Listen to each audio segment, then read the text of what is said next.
તાજા સમાચાર તમારી ભાષામાં મેળવવા માટે ડાઉનલોડ કરો ગુજરાતી મિડ ડેની એપ। दूसरा विषय इस चुनावों के संदर्भ में दक्षिण भारत का विषय आया था।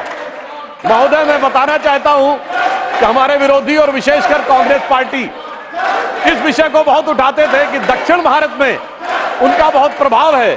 तो मैं बताना चाहता हूं, प्रधानमंत्री श्री नरेंद्र मोदी जी के नेतृत्व में हमारे गठबंधन ने और भारतीय जनता पार्टी ने दक्षिण भारत में भी कांग्रेस से अधिक वोट प्राप्त करके दिखाए। तेलंगाना में हमारे 8 सीटें ही नहीं है, हमारा मत प्रतिशत 35% है। कर्नाटक में हमारा मत प्रतिशत 45% है। केरल में हमारी 1 सीट आई है मगर 17% मत है। और सभापति महोदय, मैं आपके माध्यम से पूरे देश का ध्यान आकर्षित करना चाहता हूं कि तमिलनाडु में कांग्रेस को 10.25% वोट मिला है और भारतीय जनता पार्टी को 11.5% वोट मिला है। चुनाव संपन्न हुए, मगर ये चुनाव एक मामले में इस देश के अद्भुत चुनाव थे। सामान्यतः चुनाव होते हैं, चुनाव परिणाम के दिन एक पार्टी के कार्यालय में मिठाई बंटती है, धूम धड़ाका होता है, दिवाली होती है और दूसरे की जगह गलियारे खाली नजर आते हैं। मगर ये चुनाव एक ऐसे चुनाव थे महोदय जहां दोनों जगह मिठाई बंट रही थी, दोनों जगह पटाखे छूट रहे थे, भाजपा कार्यालय में भी और कांग्रेस कार्यालय में भी। ऐसा क्यों हो रहा था? हमें तो स्पष्ट बहुमत मिला, लगातार तीसरी बार सरकार बनाई, मगर वहां पर तालियां क्यों बज रही थी महोदय? मैं याद दिलाना चाहता हूं, जो थर्ड अटेम्प्ट में 3 डिजिट की संख्या नहीं प्राप्त कर पाए, चुनाव के बाद उनके चेहरे की चमक देखिए, उनकी आवाज की खनक देखिए, उनके जलवे में धमक देखिए। ऐसा लगता है कि जैसे उन्होंने बहुत बड़ी उपलब्धि हासिल कर ली हो। नेहरू जी ने के विषय में प्रख्यात शायर मजरू सुल्तानपुरी ने एक आर्टिकल लिख दिया था कि उनकी कार्यशैली में हिटलर की झलक दिखती है। और उसके बाद सभापति महोदय 2 साल जेल में रहे। और यहां मोदी जी के समय में हिटलर की मौत, मोदी जी की मृत्यु की कामना और कब्र खुदेगी जैसी बात कहने वाले लोग तो छोड़िए, जिन्होंने बोटी बोटी की बात कही थी वो सम्मानित सदस्य होकर अगले सदन में आ गए और इसके बावजूद किसी पे कोई कार्रवाई नहीं हो रही है। तो मैं मानता हूं कोई तुलना नहीं है मोदी जी और नेहरू जी की। दोनों की अप्रोच में जमीन आसमान का अंतर है। मुझे याद है कि हमारी सरकार, मोदी जी की सरकार आने से पहले उत्तर प्रदेश की छवि क्या बना के रखी गई थी? सिनेमा क्या बनता था उत्तर प्रदेश पे? जिला गाजियाबाद, लखनऊ सेंट्रल, तो सीरीज बनती थी मिर्जापुर, तो ओंकारा में मेरठ की गैंगवार, तो बाबर फिल्म में कानपुर की गैंगवार, तो कंपनी फिल्म में दिखाया जाता था कि जैसे कि मुंबई का सारा जो माफिया है वो पूर्वी उत्तर प्रदेश से आ रहा है। आप सोचिए, उस समय अवैध हथियारों के बनने के समाचार आते थे और अब intermediate range ballistic missile Uttar Pradesh में डिफेंस कॉरिडोर में बनने जा रही है। कितना बड़ा नजारा बदलने के बाद भी जिनकी नजरें ही ना हो उनको नजारा कैसे नजर आ सकता है, यह समझा जा सकता है। नालंदा विश्वविद्यालय के एक एक भिक्षु को पकड़कर किस प्रकार से मार दिया गया। कुछ लोग अपनी जान बचाकर नेपाल और तिब्बत चले गए।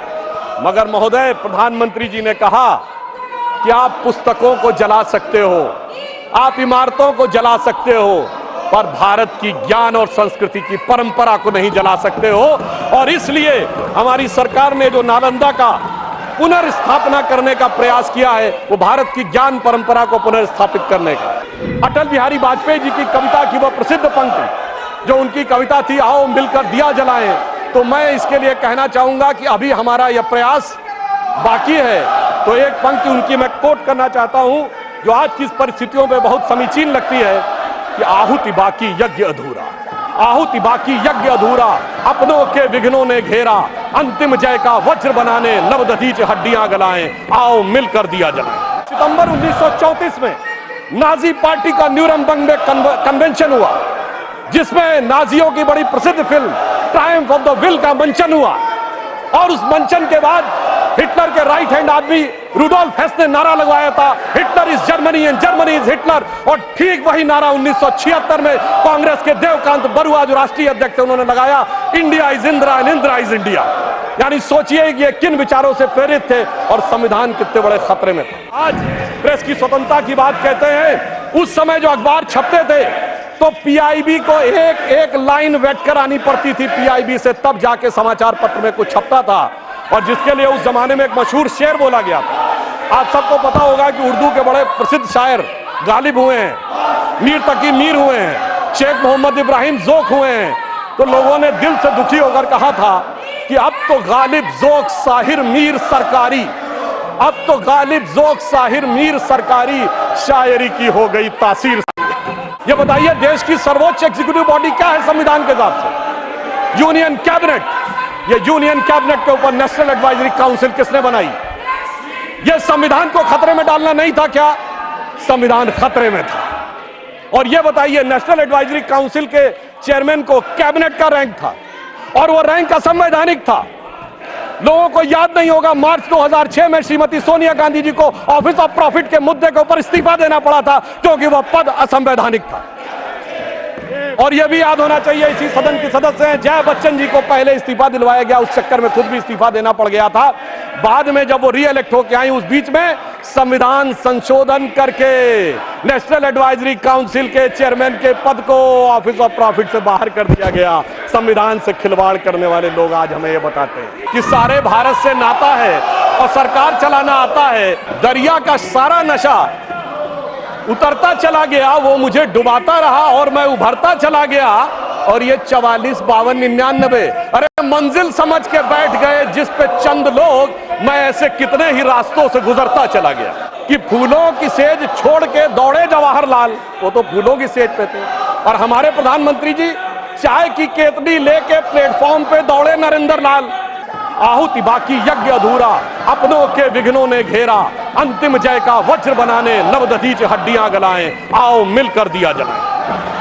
સબસ્ક્રાઇબ કરો Gujarati mid day. Bell icon પર ક્લિક કરીને મેળવો તમામ વિડીયોના ડાયરેક્ટ નોટિફિકેશન.